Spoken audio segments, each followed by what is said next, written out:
भाजपा ने मुख्यमंत्री सुखविंदर सिंह सुक्खू की सरकार के अब तक लिए गए फैसलों को हाईकोर्ट में चुनौती दे दी है। हाईकोर्ट में दायर याचिका में आरोप लगाया है कि पूर्व कैबिनेट के फैसलों को प्रशासनिक आदेश से निरस्त नहीं किया जा सकता। भाजपा ने चुनौती दी है कि जनहित में लिए गए फैसले वापस नहीं लिए जाते तो सड़कों पर उतरकर विरोध करेंगे। भाजपा उपाध्यक्ष संजीव कटवाल ने कहा कि भाजपा सरकार ने जनता के हित में संस्थान खोले थे, उन्हें बंद करना गलत है। उन्होंने कहा कि कांग्रेस मंत्रिमंडल का गठन तक नहीं कर पाई, लेकिन जनता विरोधी फैसले किए जा रहे हैं। कैबिनेट के फैसलों को कैबिनेट के निर्णय से ही निरस्त किया जा सकता है। बीजेपी कोर्ट में जनता के हक की लड़ाई लड़ेगी। उन्होंने कहा कि प्रदेश में 2 बड़े सीमेंट उद्योग बंद हो गए, लेकिन सरकार इन्हें खुलवाने में अभी तक नाकाम रही है। जनता के मुद्दों को दरकिनार कर जनता के हित में लिए गए फैसलों को बदला जा रहा है। सीमेंट उद्योग बंद होने से हजारों लोगों के सामने रोजगार का संकट खड़ा हो गया। सरकार को जल्द अडानी से बात कर मामला सुलझाना चाहिए।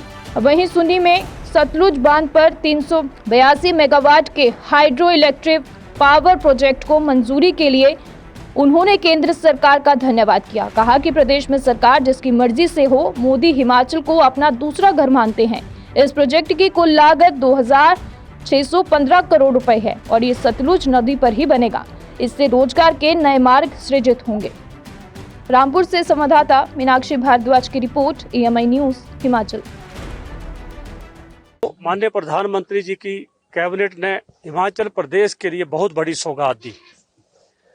382 मेगावाट का सुन्नी के अंदर सतलुज नदी पे हाइड्रो पावर प्रोजेक्ट की मंजूरी दी, जिस प्रोजेक्ट के ऊपर 2615 करोड़ रुपया खर्च होगा और 4000 से अधिक लोगों को रोजगार मिलेगा।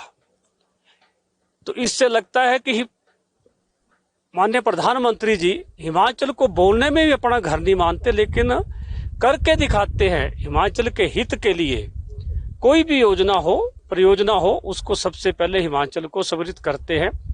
आपने देखा कि कुछ महीने पहले वंदे भारत ट्रेन का विषय आया, तो वो भी हिमाचल प्रदेश ऊना से शुरू की। तो कहने का अभिप्राय ये है कि हिमाचल प्रदेश में सरकार परिवर्तन होने के बावजूद भी माननीय प्रधानमंत्री जी प्रदेश की हर हित की चिंता कर रहे हैं। तो भारतीय जनता पार्टी माननीय प्रधानमंत्री जी का धन्यवाद करती है, आभार व्यक्त करती है और हमें आशा है कि आगे भी प्रधानमंत्री जी प्रदेश के हित के लिए काम करेंगे। आपने देखा कि सरकार तो अलग काम में लगी है। जो जनता के कार्य हैं कि जहां फैक्ट्री का इशू हो, सीमेंट का इशू हो, उसकी चिंता करे। सरकार को तो केवल भारतीय जनता पार्टी ने जो ऑफिस खोले हुए हैं उनको डी नोटिफाई करने में लगी हुई है और अपने ही झगड़े में फंसी है कि कौन मंत्री बनेगा, कौन नहीं बनेगा, कौन चेयरमैन बनेगा, इसको बनाना, इसको नहीं बनाना, उसी में लगी है।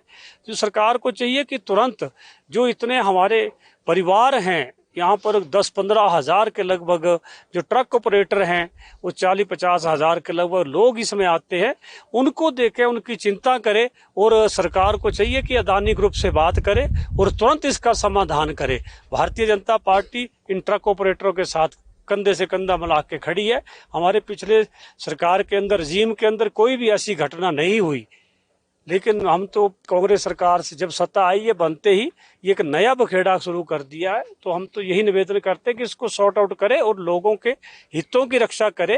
और बड़ा दुर्भाग्य है कि सत्ता परिवर्तन के बाद जो यहाँ ऑफिस खोले गए उसका डी नोटिफाई कर रहे हैं।